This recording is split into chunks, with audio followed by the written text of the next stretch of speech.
Las cosas se salieron de control. Esto empezó como una opinión para un video y terminó en 3 opiniones, mejor iniciemos rápido. Inicio con este primero porque solo tengo una pequeña opinión personal acerca de lo que dijo Jerry en este clip. Experiencia. Por eso es que no me gusta tanto decir si algo es bueno o si algo es malo. Prefiero mejor hablar de mi experiencia con ello en vez de si siento que es algo malo o algo bueno, porque me parece una opinión completamente inútil. Todos tenemos esa opinión, todos sabemos si algo es bueno o si algo es malo en cuanto a nuestra perspectiva. Es algo que siempre va a ser subjetivo, sin importar lo que te intenten decir otros youtubers. Entonces, como siempre va a ser algo subjetivo, me interesa más esa subjetividad. ¿Cuál es tu experiencia con los juegos? Por eso me gustan tanto los videos de youtubers que hablan de su experiencia con un juego o que hablan de su experiencia con una película y qué es lo que conectó con ellos. Porque eso es lo que me hace más conectar con otras personas también. No lo sé, me parece mucho más fascinante que nada más decir, este juego es bueno, este juego es malo. Oh, sí, pináculo de la opinión. Aburrido. Respeto eso en tema de videojuegos, su opinión me parece válida. Conozco personas que tienen una experiencia distinta con toda clase de videojuegos, excepto por esta pequeña frase que señalé. Porque con tema de películas, series, caricaturas, animes, etc. entiendo que las críticas de antes eran un poco más severas, incluso a veces muy agresivas, sin criterio, sin guiones o que su humor no era para todo el mundo. Y actualmente todavía esto sucede, solo que ahora con más toxicidad y críticas hacia lo progre, a veces solo por criticar o porque es lo que causa polémica o lo que vende. Pero el crítico al final está en su derecho en exponer lo que es su propia crítica. El que tiene que decidir si el proyecto es bueno o malo o si está de acuerdo con el youtuber, es el espectador. El espectador tiene que tener su propio juicio, opinión o crítica y decidir, no lo que diga otro. Y esto lo han dicho hasta los propios críticos. Sí, la verdad, pero bueno. Usted tiene la decisión final. Yo no soy nadie para decirle usted no la vea o si la vea. Siempre soy de la idea y siempre les digo que todos deben de ver las películas por su propia cuenta para que tenga tu propio concepto. Y usted vaya y verla. Si usted le llama la atención porque es fanático de Spider-Man, véanla, disfrútenla. etc. A nivel visual es increíble. Solo sí que espero no vaya muy cansado porque se me va a aburrir de lo tediosa que es, ¿no? Pero bueno, usted siempre tiene la decisión final y yo soy de la idea que todos deben de ver las películas por su propia cuenta, pues para crearte tu propio concepto, tu propia opinión. Y si a ti te va a gustar y te gustó, pues adelante, qué padre, ¿no? Ahora sí que es cuestión de la percepción de cada persona. Pero... Ok, esta será la 867.001. No hay gusto malo y bueno, solamente hay gusto. Mi trabajo como crítica es expandir mi crítica, lo tan objetivo como puede ser, o también mezclando un poco la subjetividad. Pero no quiere decir que algo que yo diga que es malo, o que el universo entero piense que es malo, te gusta a ti, pues ni modo. Para gustos, los culos. Los que tienen que torturarse en pensar si se pueden atrever a decir que algo conocido como malo te gusta, son gente como yo que nos dedicamos a la crítica. Que nos dedicamos a la crítica, a hacer reseñas, y cada que decimos algo podemos en cuestión nuestra credibilidad. Entonces, ahí sí, pero si tú no estás en ese business, que te guste lo que te dé la polla. Yo, por la clase de canal que tengo y todo eso, yo estoy obligado a justificar porque algo me gusta algo, ¿no? Y cuando no puedo, simplemente digo, es gusto culpable. Es gusto culposo porque yo tampoco puedo explicarlo. Por ejemplo, Spider-Man 3 a mí me gusta. La de Sam Raimi es mundialmente conocido como una película mala, pero a mí me gusta. Pero sé que está mal, yo no la puedo defender ni aunque yo quisiera. Hay momentos que me encantan. Pero no en todo, yo sé que la película hizo varias cosas mal. Y aún así me gusta. Por ejemplo, ¿te gusta a ti? Para ti es bueno, se acabó. O sea, tú escucho mi opinión, ya pensarás en qué partes concuerdas conmigo y en qué partes no. Y si al final de las cuentas terminas estando de acuerdo completamente conmigo, que mi resultado llega a que la serie es buena y te gusta a ti, no pasa nada, te gustó a ti, se acabó. No lo intentes explicar. Lo bueno de los gustos es que te gustan, se acabó. Los disfrutas, los gozas, los grabas, los compartes, se acabó. Y en mi caso, como alguien que critica youtubers, yo no he dicho si este youtuber es bueno o malo, yo te lo recomiendo mostrándote lo bueno, lo neutro y lo malo en una crítica neutral y con mis opiniones personales. Ya al final tú me darás la razón o no en qué cosas estarás de acuerdo. Aquí tengo 3 opiniones que dar. Con los demás cameos no tengo mucho que decir, me parecieron simpáticos, algunos fueron por tema de humor o para exponer lo que tenían que exponer. En este caso me centro más en Tolkien, Vidia y Reviewer Random, que son los que más participación tuvieron. Tolkien siento que debió quedarse como un elemento humorístico al estilo de los demás o como reviewer, y reviewer como alguien que aportara más y no como un elemento humorístico.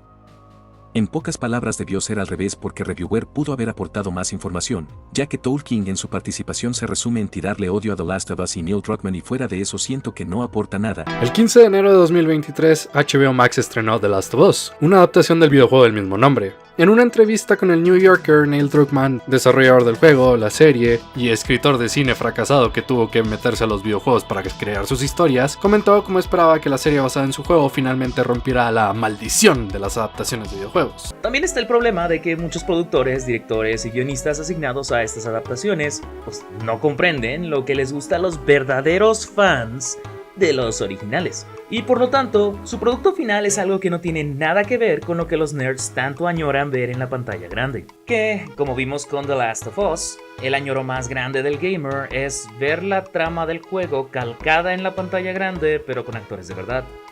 Yay. La gente me gritó por esto, pero la neta, si tu videojuego puede traducirse así literal a otro medio y no pierde nada en el proceso, yo creo en serio creo que no es una historia que valga la pena contar en un videojuego. Hasta Doom tenía una mejor historia en el video que solo se podía encontrar en el videojuego. No, Neil, que hayas copiado Hijo del Hombre no hace que tu juego sea superior a otros juegos. Te odio, Neil, personalmente. Quizás es por esto que conforme más moderno es el videojuego adaptarse, más fácil es la transición.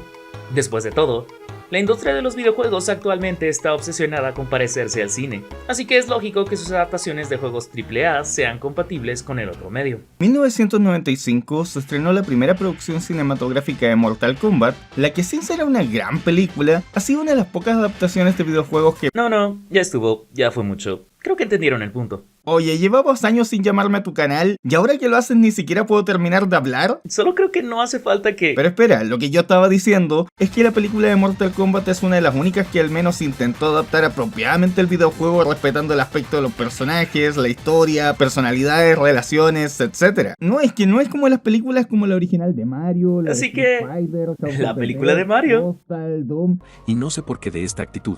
Sé que en el pasado dijo algunas cosas en contra del juego, pero supo reconocer muchas cosas bien de los juegos. De hecho, su crítica está dentro de mi top personal.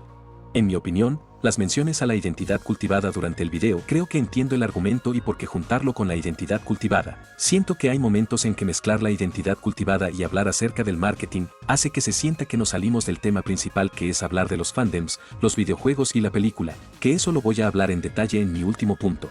El detalle es que la identidad cultivada es un tema que he escuchado que pocos conocen, así que entendería que varios lo sintieran como un tema metido a la fuerza o algo como fuera de lugar o algo más, a pesar que el argumento es entendible.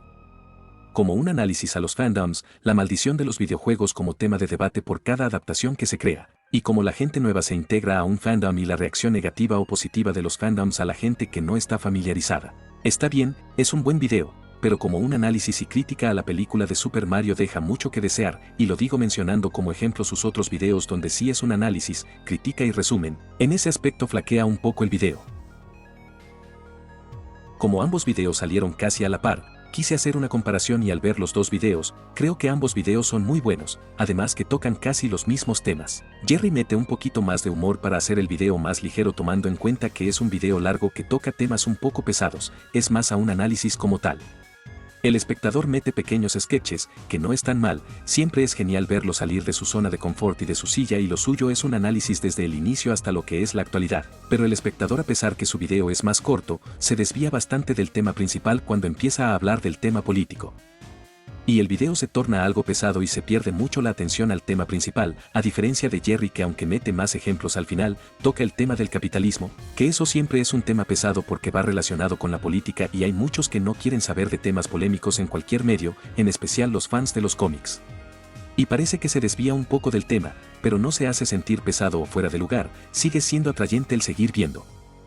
Eso junto al detalle más importante que a comparación, en narración, Jerry tiene más carisma que el espectador es más seco y plano a la hora de comentar, mientras que Jerry tiene cierto carisma en su tono de voz.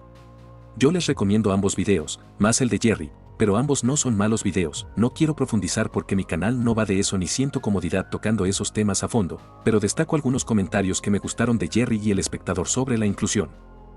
Por mi parte eso es todo. Ya haré después las respectivas críticas al Espectador, de Reviewer Random, Tolkien Deria y Mix Jerry Nava para hablar más a detalle de ellos con profundidad. Pero las pelis malas y los personajes pobres ya existían antes, y el hecho de que a algunos solo les molesten cuando no dan voz a un hombre blanco hetero dice mucho de los prejuicios que niegan tener. La inclusión forzada es una parida que no existe. Existe la inclusión y existen los personajes forzados en los guiones de mierda, algo que siempre ha existido. ¿En serio, tío? ¿Me estás contando que no existe la inclusión forzada? Estás flipando, tío, estás flipando.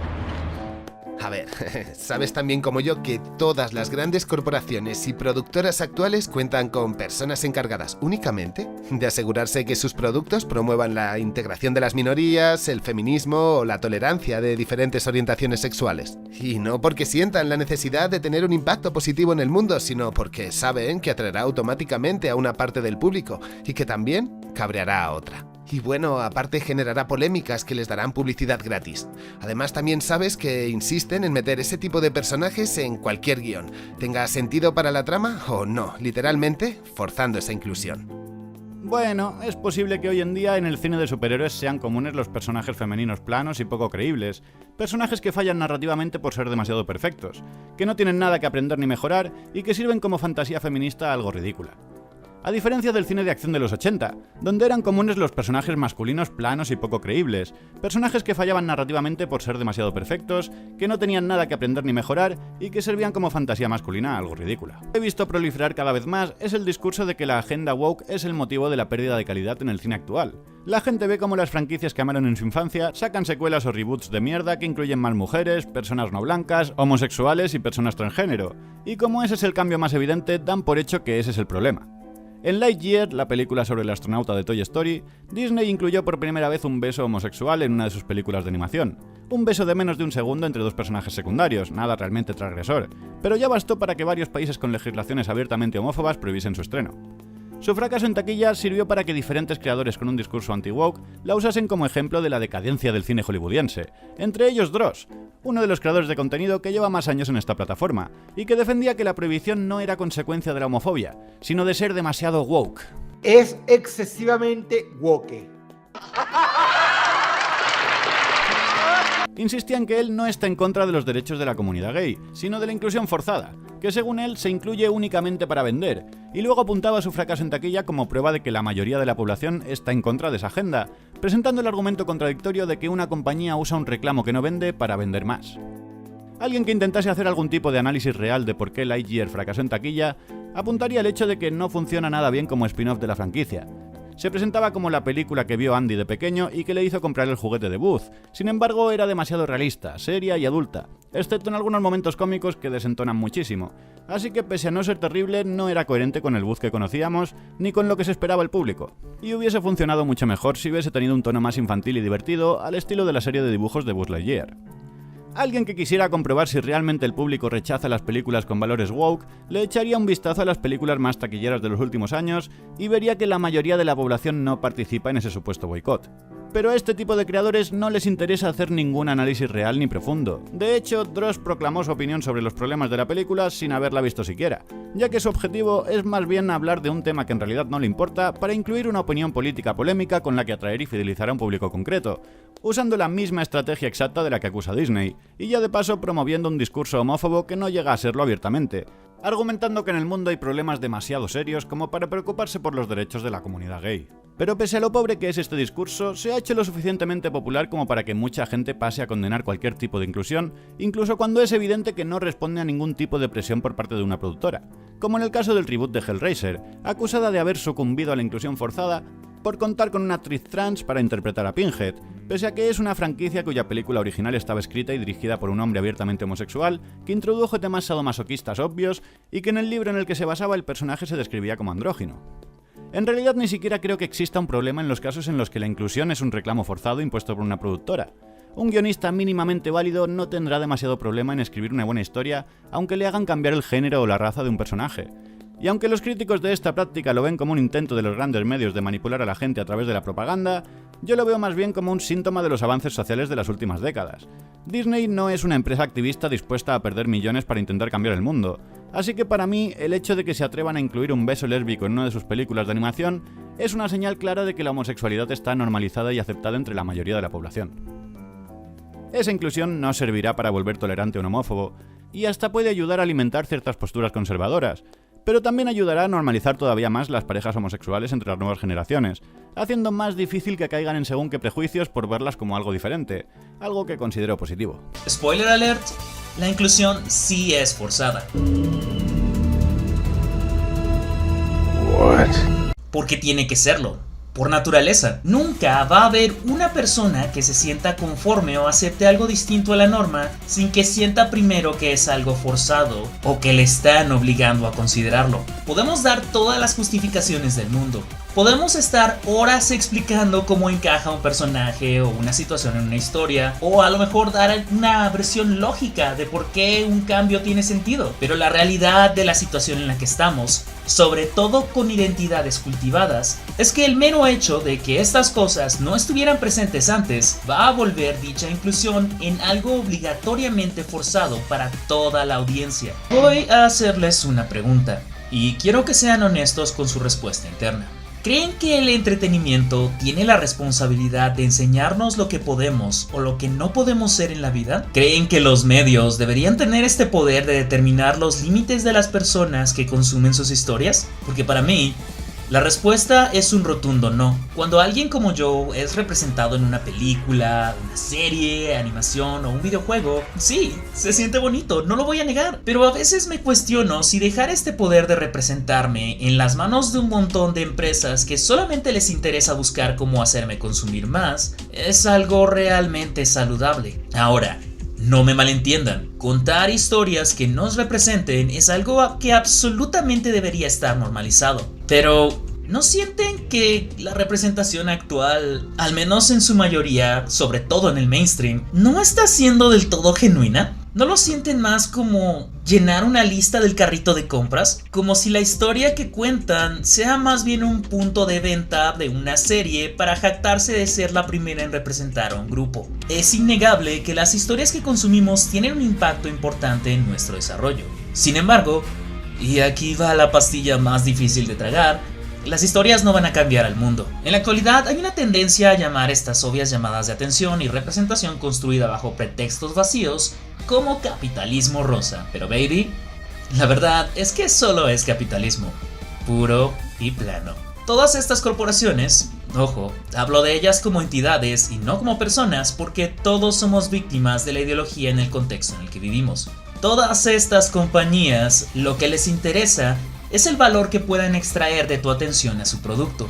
Y si la inclusión de una sirenita de color de piel distinto mata a 2 pájaros de un solo tiro, creando gente que la vea por morbo o por odio, o que no pare de hablar de ella como un claro ejemplo del colapso de la sociedad moderna, como gente que la ve incluso si es un remake vacío y sin color, y que perdió los elementos de su música y todo lo que la hacía especial, tan solo por hacer enojar a racistas o por sentirse representados. Entonces, a eso lo van a llamar una rotunda victoria económica.